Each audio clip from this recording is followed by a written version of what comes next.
cursantes, continuamos con la siguiente ponencia que corresponde a el profesor David Mata, quien nos saluda desde El Salvador. El profesor David Mata es director de Latin Juris para la República del Salvador. Además es docente de la Universidad de El Salvador en Derecho Constitucional, Derecho Penal y Derecho Internacional Público. Cursa el doctorado interdisciplinario en educación en la Universidad de El Salvador. Es máster en métodos y técnicas de investigación social por la Universidad de El Salvador y máster en profesionalización de la docencia superior por la misma institución de educación superior. El tema que abordará el profesor David Mata es el derecho a la indemnización acorde a los estándares del Sistema Interamericano de Derechos Humanos. Bienvenido, profesor David Mata. Lo escuchamos. Muy bien, buenas tardes, solo me confirman por favor si se escucha en buenas condiciones. Sí, lo escuchamos. Ok. Bien, en un primer orden de ideas quiero agradecer muy gentilmente la invitación que me ha hecho mi amigo y doctor, nuestro director general, el doctor Damián Armijos Álvarez, a participar en este Seminario Internacional de Derechos Humanos. Quiero agradecer a toda la organización también que ha estado colaborando en el desarrollo de este evento de primer nivel. Felicitar a todos mis antecesores, profesores de Latinoamérica que han dado sus excelentes ideas y exposiciones sobre los temas que cada uno ha correspondido. Gracias por la invitación. Soy David Alfonso Mataldana, como ya lo decía el director general. Y en esta oportunidad, pues quiero referirme a un tema muy importante que se establece en el artículo 10 de la Convención Americana de Derechos Humanos. Me voy a referir al tema de la indemnización como tal. En un primer momento, quiero hacer una acotación sobre lo que establece el artículo 10. Y me voy a permitir leerlo para que podamos ir comprendiendo algunos aspectos importantes que la Convención pues no ha resaltado en este articulado, pero sí los ha establecido en su variada jurisprudencia que ha emitido.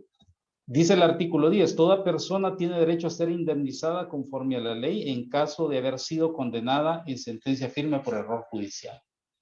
Bien, en un primer momento hay que decir algo. Este artículo viene sustentado por lo que establece el artículo 9.5 y el 14.6 del Pacto Internacional de Derechos Civiles y Políticos.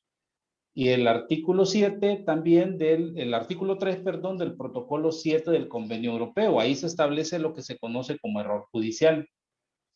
En ese sentido es que se crea este artículo, pero es necesario hacer un análisis. Por eso esta plática que vamos a tener la voy a dividir en dos partes. Primero voy a hacer un análisis sobre algunos aspectos que quedan cortos dentro del artículo 10 y cómo les ha dado tratamiento la Comisión Interamericana de Derechos Humanos y la Corte. Y en un segundo momento me voy a referir también a la responsabilidad del Estado de manera internacional para con otro Estado y también frente a las personas como tal. Bien. Ya alguno de mis antecesores ha explicado pues lo que establece allá el artículo 1 y 2 de la Convención Americana sobre la obligación de cumplir las normas de la Convención y la obligación que tienen los estados para adecuar su ordenamiento interno a la Convención Americana. Entonces, aquí hay un aspecto muy puntual, muy importante. Los estados nos comprometimos a cumplir la convención y adecuar nuestro ordenamiento interno a ella. Sin embargo, cuando se ha hablado del famoso control de convencionalidad, esa figura, esa institución jurídica hoy por hoy, pues no aparece regulada dentro de la Convención Americana. Entonces, alguien pudiera decir, por ejemplo, los estados no estamos obligados a cumplir, a hacer el examen de compatibilidad, porque únicamente estamos obligados a cumplir la convención. Por el contrario, otros establecen de que si cumplimos la convención, pues lógicamente tenemos que estar ceñidos a sus resoluciones, porque son de obligatorio cumplimiento. Y ustedes muy bien lo saben, allá por el artículo 63 de la convención, se establece que incluso las resoluciones van a ser notificadas, dice, a los estados parte, a los estados en contienda y a los demás estados. Entonces ahí hay una explicación bastante interesante que la vamos a dejar quizás para después. Pero quise hacer esta pequeña introducción para que logremos comprender que el derecho a la indemnización, tal como está redactado en el artículo 10, genera una serie de deficiencias para tutelar este derecho, especialmente en aquellos estados donde no tenemos una legislación secundaria que desarrolle esta disposición convencional. En algunos estados, pues a lo mejor las cartas magnas lo rezan de manera muy escueta. Para el caso de El Salvador, nuestra Constitución reconoce el derecho a la indemnización por daños y perjuicios. Hay una ley también que hace un par de años se ha establecido, sin embargo, pues hace falta mucho por recorrer sobre él. Ahora bien, es importante mencionar cómo la Comisión y la Corte se han referido a este derecho. Y quiero referirme a 4 sentencias muy importantes que nos van a dejar establecidos los vacíos que a la vez puede tener el artículo 10 de la Convención Americana. El primer caso es el de García Fajardo versus Nicaragua. Este caso se plantea donde estas personas presentan un amparo ante la Corte o la Sala Constitucional de Nicaragua para reclamando su derecho de huelga, y la Sala Constitucional decide pues no dar lugar por algunas fallas en el procedimiento y en el derecho o la pretensión que pretendían reclamar. Llega a la comisión y la comisión establece que en la Sala Constitucional de Nicaragua no había violentado el artículo 10 de la Convención Americana porque su resolución no era una sentencia firme, amparándose en los, llamémosle así, en los elementos que establece el artículo 10, donde dice haber sido condenado en sentencia firme por error judicial. Ese es uno de los primeros casos. Indistintamente haya existido daños, perjuicios hacia los peticionarios. El segundo caso importante que se resalta por la Comisión y por la Corte es el caso de Rojas Piedra versus Costa Rica. Es una persona que ha sido condenada en un tribunal de segunda instancia y esta persona interpone un recurso de revisión. Y el tribunal en alzada decide ponerla en libertad. Deja sin efecto la sentencia y la pone en libertad, pero no establece ningún tipo de perjuicios, en este caso para la imputada. Llega a la comisión y la comisión establece que efectivamente no hay derecho a una indemnización para el caso de la persona Rojas Piedras versus Costa Rica. No hay una indemnización, dice, porque nunca tuvo esta sentencia la calidad de cosa juzgada. Únicamente con el efecto devolutivo del recurso, pues fue modificado. Tenemos también un caso muy interesante, que es el caso denominado Grande versus Argentina. Y este caso se trata de esta persona que está siendo procesada por el cometimiento de actividades delictivas en una empresa de crédito donde él mismo trabaja y es detenido. Y pasa durante su proceso durante 8 años. Y posteriormente es puesto en libertad porque se desestiman las acusaciones contra esta persona. El caso llega a la comisión también reclamando indemnización por esos años que estuvo detenido, y la comisión establece de que no hay lugar, que el caso de Argentina, el Estado argentino, no ha cometido violación al artículo 10 de la Convención Americana.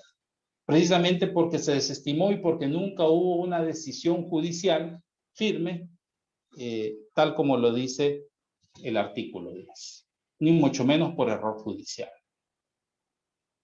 Tenemos el cuarto caso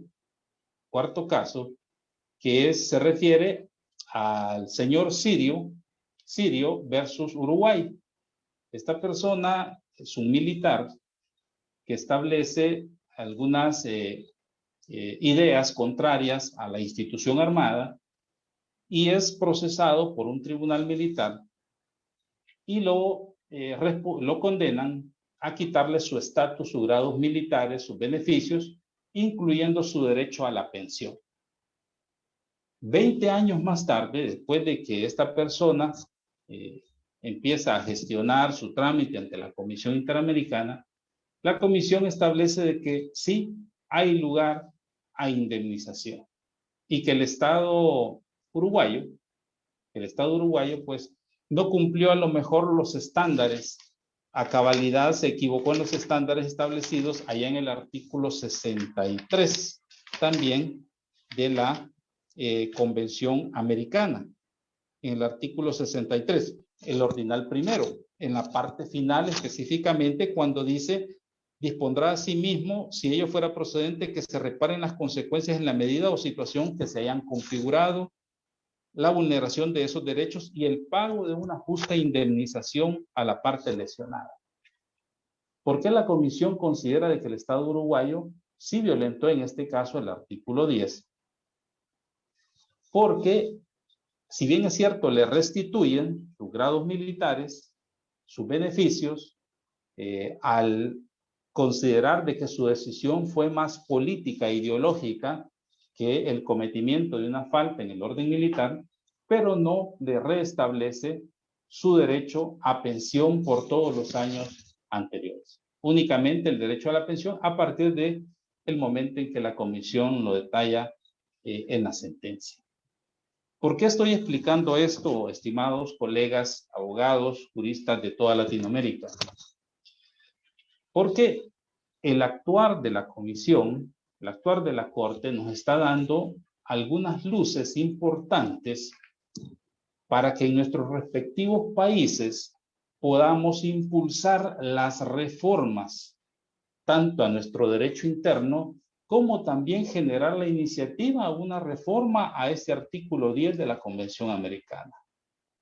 Ya hay un procedimiento, y ustedes lo conocen, allá por el artículo 72, sobre la reforma a cualquier disposición de la Comisión Americana, que no lo puede hacer de manera unilateral la Corte, sino que debe ser por el consentimiento de todos los estados partes. Sin embargo, aquí hay que definir tres cosas importantes. La primera es, ¿qué pasa con las administraciones de justicia o administraciones centrales del Estado que son defectuosas?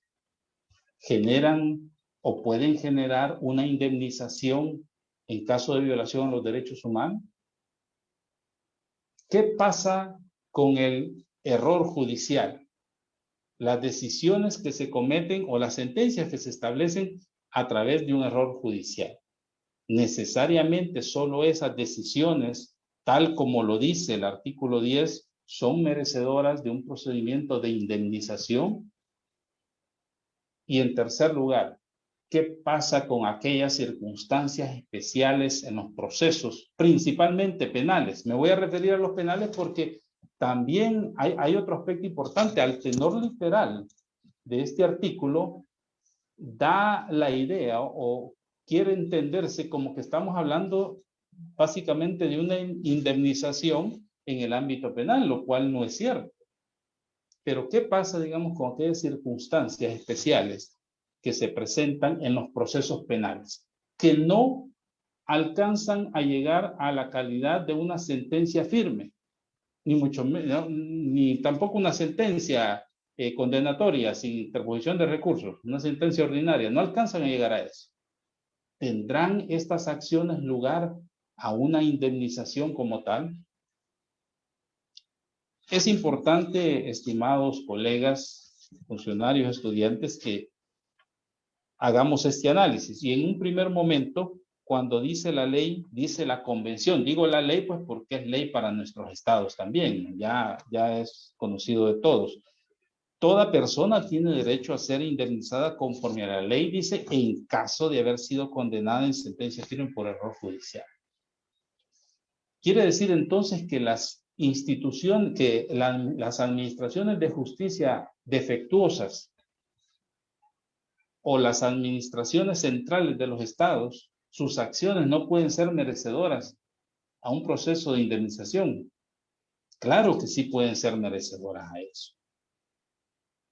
Una de las diferencias marcadas entre una administración de justicia defectuosa y un error judicial es que la administración de justicia defectuosa no es precisamente el juez el responsable de esa decisión. Puede ser cualquier subalterno, cualquier funcionario, un secretario de actuaciones, un auxiliar del tribunal, un colaborador judicial, un perito, etcétera.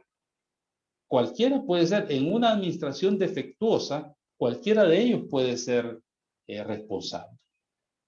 ¿Qué ejemplos podemos poner cuando decimos en un estado hay administraciones de justicia defectuosas? Por ejemplo, cuando en un proceso no está regulado el tiempo establecido para una detención provisional, hay una administración de justicia defectuosa.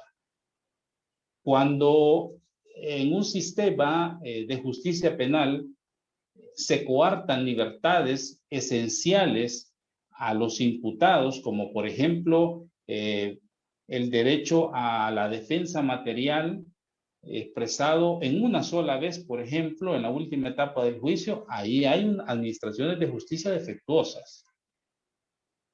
Cuando no tenemos, fíjense, cuando no tenemos una ley interna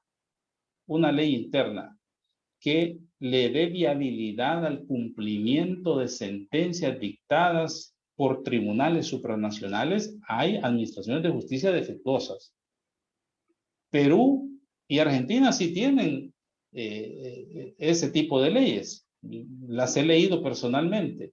Pero para el caso de El Salvador y para los colegas o los paisanos salvadoreños que me están escuchando en este momento, saben que en nuestro país no tenemos una sentencia donde viabilice o una sentencia sobre el cumplimiento de sentencias dictadas contra el Estado de El Salvador a través de tribunales supranacionales. En este caso, la Corte Interamericana, o fuera el caso, la Corte Penal Internacional, o si fuera el caso, la Corte Internacional de Justicia como órgano judicial de las Naciones Unidas. Ahí se presentan administraciones de justicia defectuosas y eso es motivo para iniciar procesos de indemnización. La Convención Americana no lo establece, no tiene ese alcance y son los estados o somos los estados a través de nuestro derecho interno los que debemos de desarrollar esa normativa. Mi antecesor, mi amigo Gonzalo, hablaba mucho de la tortura, de los tratos crueles, inhumanos o degradantes y muchos de ellos precisamente se dan por administraciones de justicia o administraciones ejecutivas defectuosas. Entonces, es necesario pensar, saber que también el derecho de indemnización no surge únicamente por una sentencia condenatoria firme que sea por un error judicial. Es un error pensar hasta este momento de que debemos establecer todos esos requisitos para que los estados puedan o las personas puedan actuar y solicitar una indemnización. Por otro lado, bueno, hablábamos también de la administración central defectuosa. ¿Qué ejemplos podemos poner? El órgano legislativo es quizás uno de los órganos de Estado donde más se realizan este tipo de actividades. Por ejemplo, cuando el Parlamento deroga una ley que le está dando vida a un tratado internacional, hay una administración central defectuosa, porque está coartando el derecho de viabilizar ese tratado, de cualquier naturaleza, especialmente sobre aquellos que tratan sobre el derecho internacional de los derechos humanos. Cuando no aprueba una ley en beneficio de un derecho reconocido internacionalmente, está generando también una administración ejecutiva defectuosa. Cuando no cumple las concesiones con otros estados. Cuando viola el derecho, digamos, de frontera frente a otros estados. cuando hay violación al derecho de paso, digamos, inocente por otros estados, a través de nuestros océanos, a través de nuestras carreteras, etcétera, está generando una administración ejecutiva defectuosa que puede dar derecho a una indemnización. Ahora bien, entonces, ¿qué vamos a entender por un error judicial, como lo dice el artículo 10 de la Convención?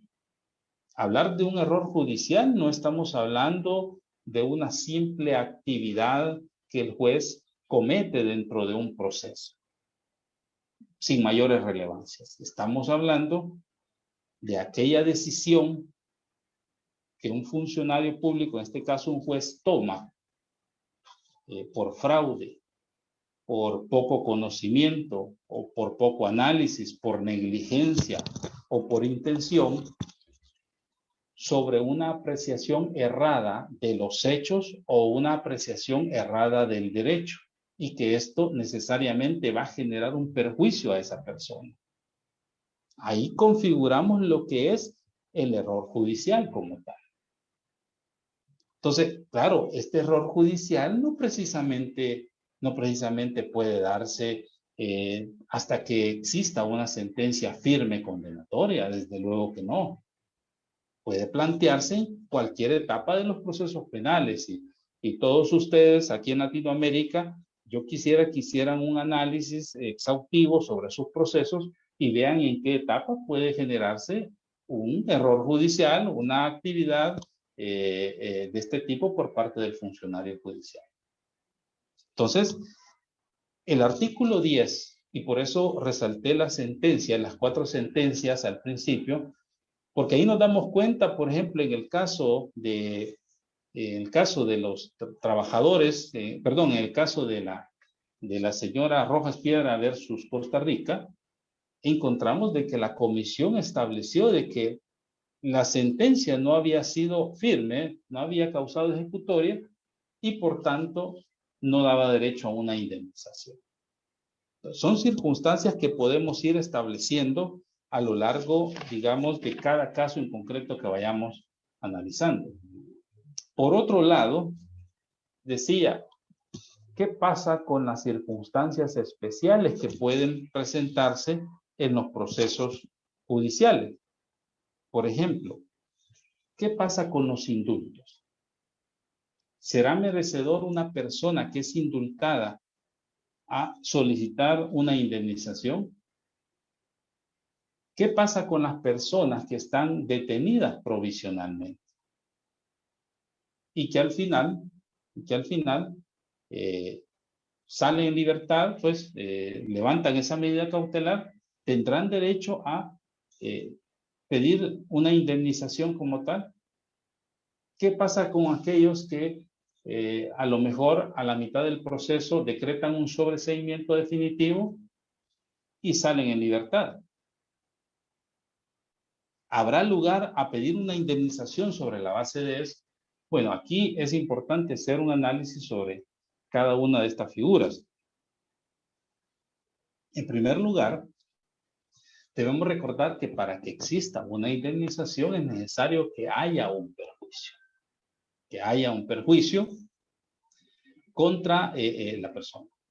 En el caso de los indultos, que estos pueden darse, diríamos, por razones humanitarias, por razones de equidad, o por una discrecionalidad que pueda tener o facultad que pueda tener los presidentes. En este caso, ¿habrá lugar a que una persona pueda generar una indemnización? Yo considero de que no. No, porque en realidad, no obstante, pudo haber tenido una sentencia firme,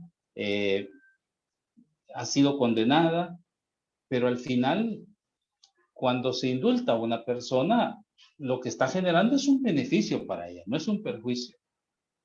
La Corte Interamericana no ha establecido mayores líneas sobre esta figura del indulto, no obstante tiene algunos casos donde se están reclamando derechos a la indemnización.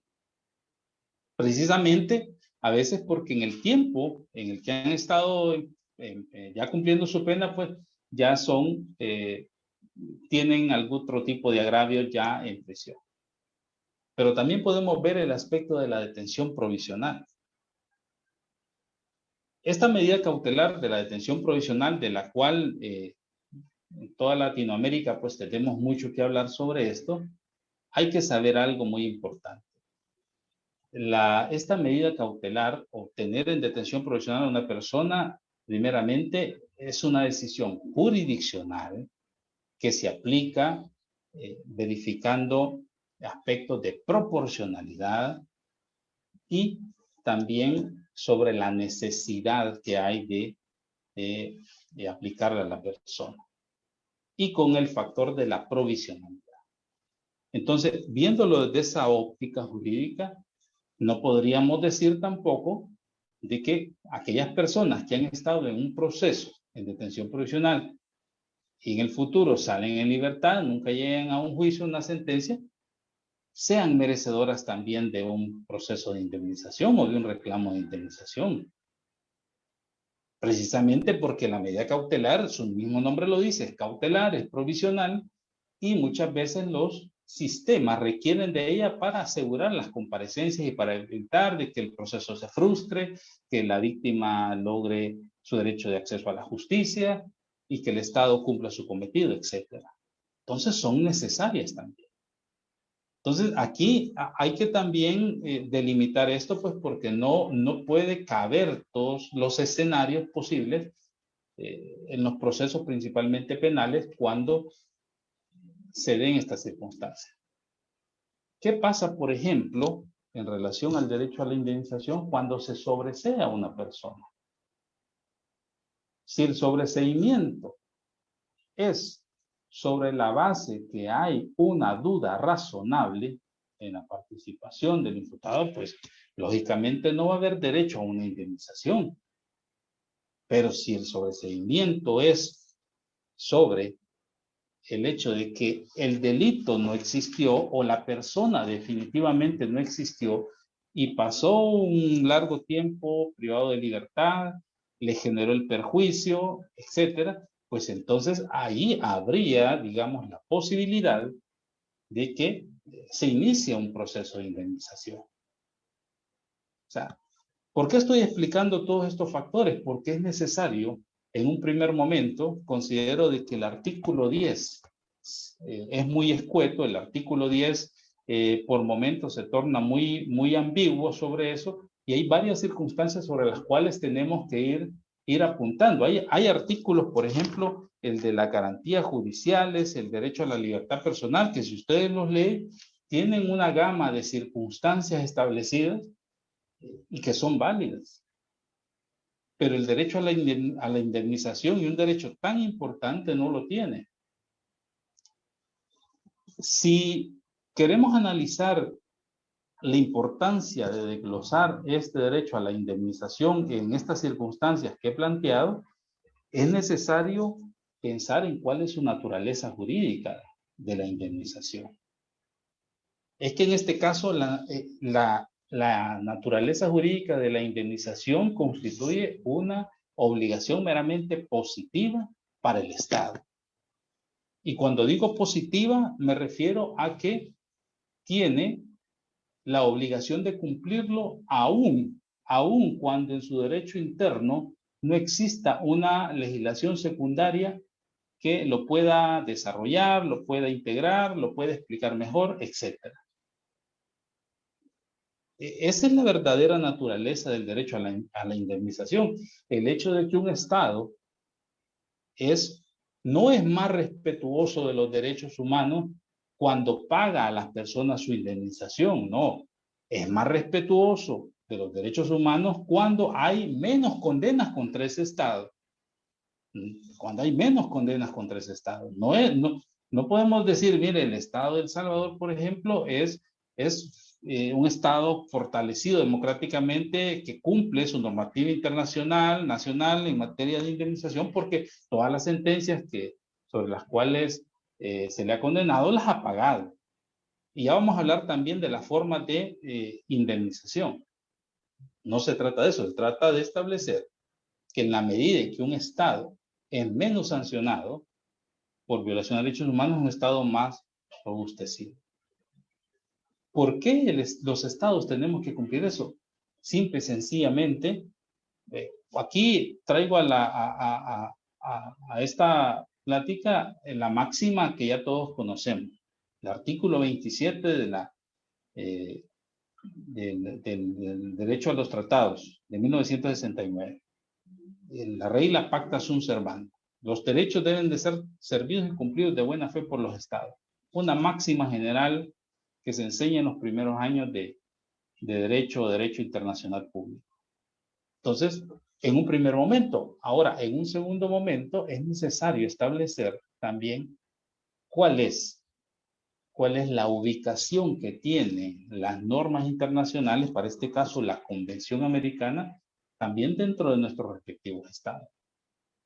Y que ahí es donde se genera también el conflicto jurídico de por qué los procesos o las figuras no se desarrollan en leyes secundarias o no avanzan. ¿Qué categoría jurídica tienen estas normativas dentro de nuestra legislación? ¿Son leyes supremas también? ¿Son leyes secundarias? ¿Tienen un carácter supralegal o un carácter legal? ¿O hay algún estado donde la norma pueda tener un carácter supraconstitucional? Entonces, es importante mencionar, pues, sobre todos esos aspectos para poder entender el artículo 10 de la Convención Americana. ¿Cuál es el papel? Es la misma responsabilidad que un estado tiene, por ejemplo, de indemnización en un proceso penal que en un proceso civil, laboral, mercantil, administrativo. Definitivamente no. Cuando hablamos, por ejemplo, de un proceso penal, estamos hablando de donde el Estado actúa bajo un principio inquisitivo y donde el Estado es el principal, el principal que impulsa el proceso y el principal responsable. Pero cuando hablamos de un proceso civil donde se está buscando una indemnización que también podría o debería tener cabida en el artículo 10, no es el Estado el principal protagonista. Se rige por el principio dispositivo y son las partes los que impulsan este. El Estado aparece ya como un tercero, nada más viabilizando estos procesos de indemnización. Entonces, es importante ir viendo cómo el artículo 10, creo, está establecido de manera, diríamos, un tanto vaga, y la única herramienta que tenemos hoy por hoy para los estados es ajustarnos a la jurisprudencia que la Corte ha establecido. Al fin, pues, el artículo 63, si no me equivoco, el artículo, voy a permitir leerlo, el artículo 69 dice: el fallo de la Corte será notificado a las partes en el caso y transmitido a los estados partes a la convención. Transmitido a los estados partes a la convención. O sea que un fallo contra, por ejemplo, Guatemala versus Honduras, o un fallo que emita la Corte contra otro estado, va a ser transmitido a El Salvador. Su finalidad es que conozcamos esa jurisprudencia y que la apliquemos en un caso que sea semejante al nuestro. Es decir, es necesario que lleguemos a ese nivel de cultura jurídica también. Y no solo los operadores de justicia, también los académicos, los abogados en el libre ejercicio. Es necesario que leamos un poco más para ir aplicando estos preceptos. Por otro lado, quiero referirme también a la responsabilidad internacional del Estado.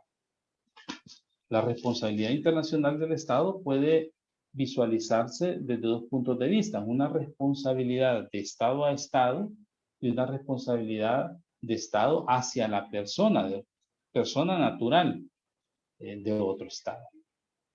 La responsabilidad es generada por un acto ilícito como tal. Un acto ilícito que un funcionario del Estado está generando contra otro Estado, contra una persona de otro Estado. El error judicial es un acto ilícito como tal. El error judicial es un acto que puede generarse por acción o por omisión. Entonces, el error judicial también puede abarcar a la responsabilidad internacional, no solo a la responsabilidad nacional. Entonces, quiero que este aspecto quede bastante claro como tal. ¿Qué pasa, por ejemplo, cuando un ciudadano común y corriente llega a otro estado, llega a otro país y es sujeto de violación de sus derechos por parte de un funcionario de ese estado? Hay una violación clara hacia esta persona y el mecanismo que esta persona debe ocupar es la reclamación por indemnización, que esa en otro estado se hace a través de la vía diplomática, siempre a través de la vía diplomática. Necesario. Yo, por ejemplo, como salvadoreño, llego a la ciudad, llego a España, llego al aeropuerto de Barajas y de pronto ahí un funcionario del Estado viene y comete un delito contra mí en un procedimiento. Hay una responsabilidad, o un funcionario judicial comete un error judicial en la decisión que toma respecto a mi situación jurídica. Hay una responsabilidad internacional también del Estado para con mi persona, la cual voy a tramitar a través de la reparación por la vía diplomática. Es decir, yo tendría que acudir a la embajada de El Salvador en España para poner mi reclamación. Se requiere para eso que uno agote los medios necesarios institucionales, pero se establece, hay un protocolo de responsabilidad internacional dictado por la Asamblea General de las Naciones Unidas, donde establece de que la reclamación debe hacerse después de haber agotado los medios internos si están disponibles para la persona vulnerada. En este caso, pues casi nunca están disponibles para cualquier persona. Entonces, es importante que podamos verificar también el nivel de magnitud que puede tener la indemnización de un estado hacia otro estado. ¿Qué ejemplos podríamos establecer cuando hay responsabilidad de estados hacia otro estado? Bueno, el incumplimiento de, por ejemplo, de un contrato sobre trato humanitario. Hoy con este fenómeno de las migraciones, Centroamérica es un terreno fértil para el paso de migrantes y las condiciones en las cuales ellos pueden estar. El incumplimiento a uno de estos tratados puede ser motivo o es motivo también de indemnización de parte de los estados, una indemnización internacional también. El incumplimiento sobre los tratados de extradición también generan responsabilidad para indemnización de las personas. De todos sabemos que los tratados de extradición, una de las reglas básicas y generales es que se rigen por el principio de reciprocidad. Si no hay reciprocidad con otro estado en la extradición, pues nadie firma un tratado de extradición.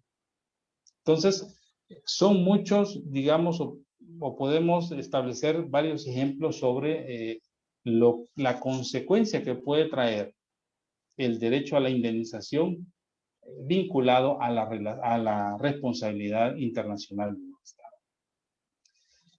Creo que me voy a quedar hasta acá. Agradezco la oportunidad y estoy abierto a las preguntas, a los comentarios que puedan tener. Muchísimas gracias, estimado doctor. Por aquí tenemos una pregunta de cursante Kevin Sin Freire. Lo escuchamos, Kevin. Gracias, estimado Damián. Gracias, doctor, también por la exposición. Bueno, yo tengo una consulta y es en cuanto al cálculo de la indemnización. Ha habido sentencias, ¿no? La mayoría, Almonacidiotos versus Chile y bueno, otros que hablan de la indemnización, pero yo lo que quería saber es en cuanto al cálculo. Ahí, por ejemplo, en esta sentencia de Almonacidiotos versus Chile se da un monto. Me parece que el monto es de $10,000. ¿Cómo se hace ese cálculo? ¿Qué se toma en cuenta para decirle, bueno, usted va a recibir 10,000, 15,000, 20,000, 100,000? Depende de los derechos, cada derecho tiene un valor más, por ejemplo, la vida es más, la propiedad es más, o si pertenece a un grupo vulnerable, por ejemplo, si es niño, mujer, discapacidad, tiene más valor de indemnización. ¿Cómo se hace ese cálculo de la indemnización? ¿Qué ha dicho la Corte en cuanto a cuánto le doy, 10,000 o 15,000 o $100,000? ¿Cómo se hacen esos cálculos? Muchas gracias. Bien, bien. Muchas gracias por la pregunta, excelente pregunta. ¿Cómo hacemos para calcular la indemnización? Bueno, déjeme decirle de que la Corte Interamericana, al menos en las sentencias que ha emitido contra El Salvador, una sentencia bastante importante que tenemos, que es de la masacre del Mozote y lugares salvadoreños versus El Salvador, estableció alrededor de 17 directivas o 17 elementos de sentencia que se van a cumplir. Y dentro de ellos, lo importante es que genera diríamos, un análisis estimatorio en el monto de la sentencia pecuniaria, en el monto, perdón, de la indemnización pecuniaria.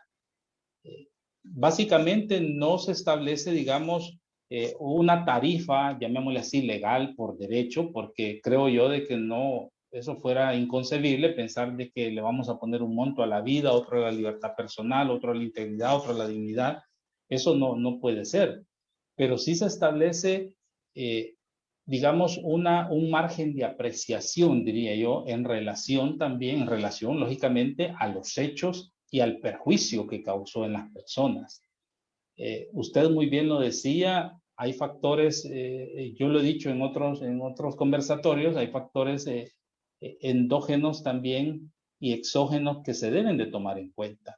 Me refiero a la forma del perjuicio, la magnitud, el daño, cómo se generó, qué vulneró en realidad, si su integridad física nada más o su integridad psicológica, si vulneró su derecho a una vida digna, su alimentación, su libertad de tránsito, su propiedad privada, como en el caso que pasó en esta sentencia del Mozote, donde incluso se condena al Estado de El Salvador a establecer un complejo habitacional para todas las personas que tuvieron que emigrar a consecuencia de eso, indemnizaciones pecuniarias, tratamientos psicológicos, etcétera. Entonces, sí, es interesante pues porque al menos la Corte no podríamos establecer un estándar así, insisto, como decimos, de tarifa legal, sino que es un margen de apreciación que se tiene en base al perjuicio que se ha generado.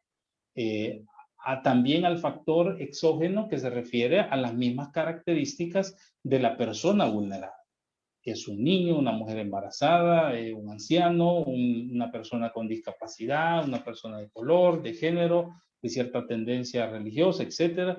Entonces, son los márgenes de apreciación que puedan tenerse. Creo yo de que esto viene vinculado también al desarrollo que es urgente en nuestros estados de crear leyes que generen procedimientos viables, expeditos y seguros para la indemnización de parte del Estado.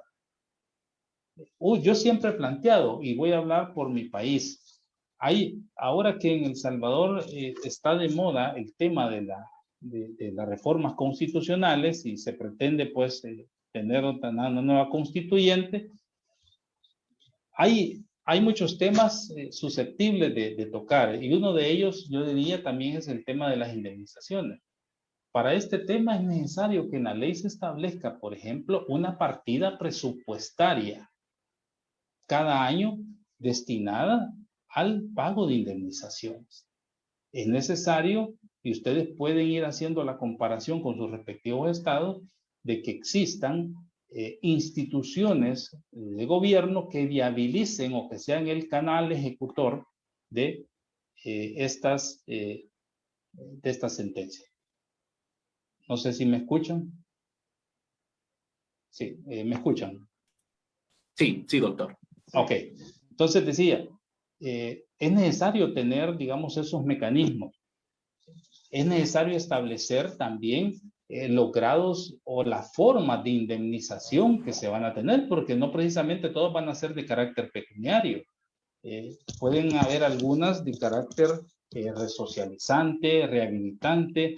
Bueno, la Corte ha utilizado diversidad de expresiones, forma de indemnización, como son el llamamiento a los parlamentos para que aprueben leyes, por ejemplo, en beneficio de cierto sector social, la instauración de un día especial contra, por ejemplo, la niñez o los desaparecidos, el establecimiento de monumentos para tener memoria histórica, las disculpas públicas, los pronunciamientos, digamos, o la incorporación dentro de nuestra historia nacional para que sea enseñada a nuestros niños, a nuestros jóvenes, etcétera.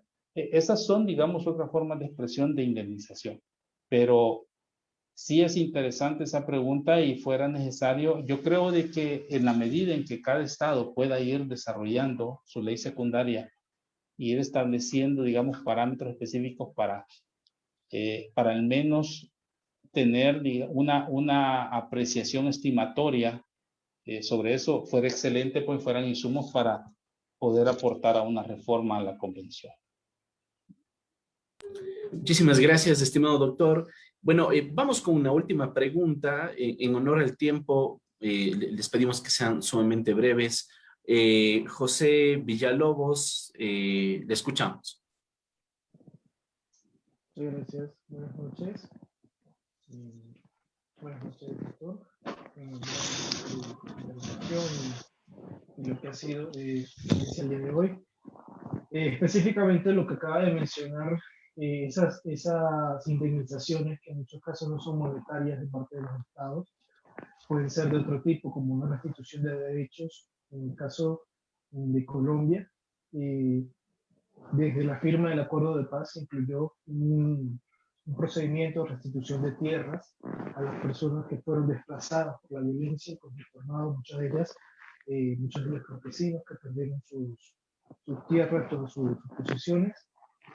Y al día de hoy, pues ese proceso ha sido como bastante lento, por así decirlo, y no ha sido suficiente, digamos, en el reconocimiento de los derechos. También las instancias judiciales han sido ha habido mucho retraso, ¿sí? ¿Qué considera usted que en casos como ese, puntuales, en el caso del conflicto armado, la restitución de tierras a los campesinos podría hacerse para mejorar o para restablecer de la manera más expedita el derecho en este caso, a la tierra, a sus legítimos propietarios? Gracias. Ok. Doctor, permítame, justo antes de que pudiera contestar, también tenía la mano levantada Ramón Pineda para que podamos escuchar su pregunta y de una vez abordar las respuestas de ambas, si es que fuera posible, por favor.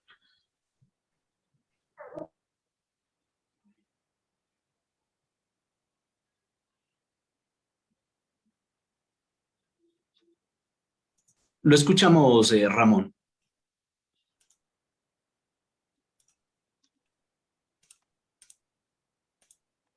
Ahora, Sí, buenas tardes.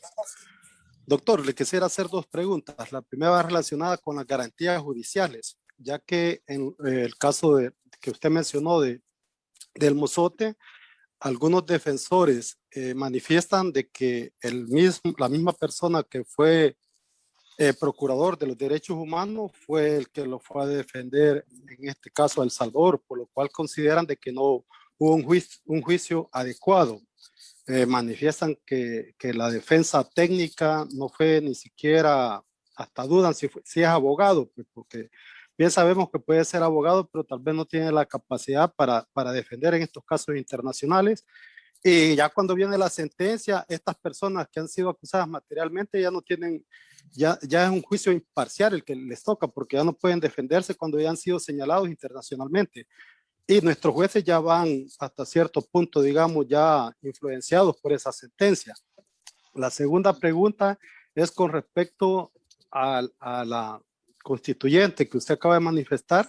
Nuestra constitución no establece hacer el llamado a la constituyente y como todos bien sabemos, por eso fue la expulsión de los magistrados, los cuales tendrían que haber la última llave pues, para guardar nuestra constitución. Y al gobierno no le está interesando respetar la constitución, ya que lo pueden hacer por medio de una reforma donde se puede establecer de que se puede llamar a la constituyente y establecer los casos, pero no, lo quieren hacer de una forma violentando todo el Estado de Derecho. No sé cuál sería su opinión. Muchas gracias. Bueno, gracias. Bien, contestando por el orden, la primera pregunta del colega colombiano, déjeme decirle algo. Lastimosamente, estos conflictos jurídicos, estas apreciaciones jurídicas que hacemos sobre la figura de la indemnización, y yo he conocido un poco el caso colombiano porque, bueno, he tenido la oportunidad de estar ahí platicando sobre la famosa Jurisdicción Especial para la Paz. Y a mí me ha llamado la atención eso, pues cómo es que ustedes, los hermanos colombianos, han establecido, digamos, diferentes etapas para aquellos que quieran reconocer los crímenes que cometieron, para aquellos que se sometan al procedimiento y para aquellos que definitivamente no quieran decir nada. Y para cada uno de ellos hay cierta sanción y ciertas tipo de responsabilidades pecuniarias. Pero contestándole su pregunta, definitivamente usted me decía, ¿cómo se puede hacer esto más expedito para que se cumpla el derecho de las víctimas en la entrega de las tierras o del mantenimiento de las tierras, etcétera? Esto, aunque no parezca una respuesta jurídica la que le voy a dar, pero sí es una respuesta real. En ningún lugar del mundo las leyes, únicamente las leyes, la instauración de leyes, van a generar los cambios y van a reclamar los derechos que las personas necesitan. Es necesario que las organizaciones sociales se pronuncien, que presionen y que hagan hincapié y que hagan sus propuestas también, porque aquí voy también, esto se necesita de gente diligente, de profesionales capaces, idóneos, comprometidos, empáticos, con toda la honestidad y con toda la fuerza que se necesita para impulsar estos procesos de cambio. Una ley puede ser muy, muy interesante, muy brillante. Yo siempre he dicho, por ejemplo, nuestra Constitución en El Salvador, yo cuando la leo, a mí me da gusto. Yo pienso que a veces que uno vive en otro país, pero en realidad es necesario. La única forma de hacerlo, aparte de la ley, es la organización social y el impulso que estas le van a dar a cada uno de esos derechos. A través de las propuestas de los diferentes grupos, de los gremios de abogados, de los colegios de abogados, de los funcionarios públicos, de los entes sociales, hay que colocar a las mejores personas en esos puestos comprometidas, pues, que impulsen esta reforma. Entonces, eso no parece una respuesta jurídica, pero sí una respuesta real, porque no puedo decirle, mire, hay que crear una ley con estos y estos elementos, y eso está bien, pero en toda Latinoamérica creo que es el mismo mal y padecemos de los mismos males y todos nos quedamos y decimos, mire, nunca vemos los derechos cumplidos hacia las personas. Entonces, esa sería mi respuesta, estimado amigo colombiano. Y con respecto aquí al colega, la primera pregunta me decía cuál es mi apreciación sobre las reformas constituyentes, las reformas en la Constitución que se están dando y si al final podemos llegar a una constituyente o no. Mire, hay una situación bien clara en nuestro país.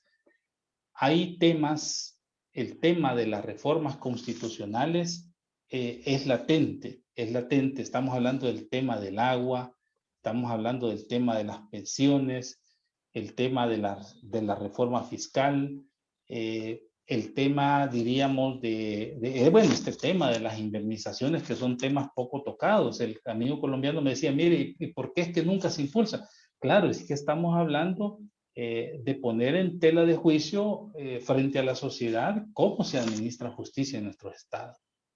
Entonces, yo diría de que El Salvador no debe temerle a ningún tipo de propuesta de reforma constitucional. Eso debe de ser lo más normal que debemos tener. El detalle es de que hasta este momento, si usted se da cuenta, hasta este momento están sonando esas voces de reforma constitucional.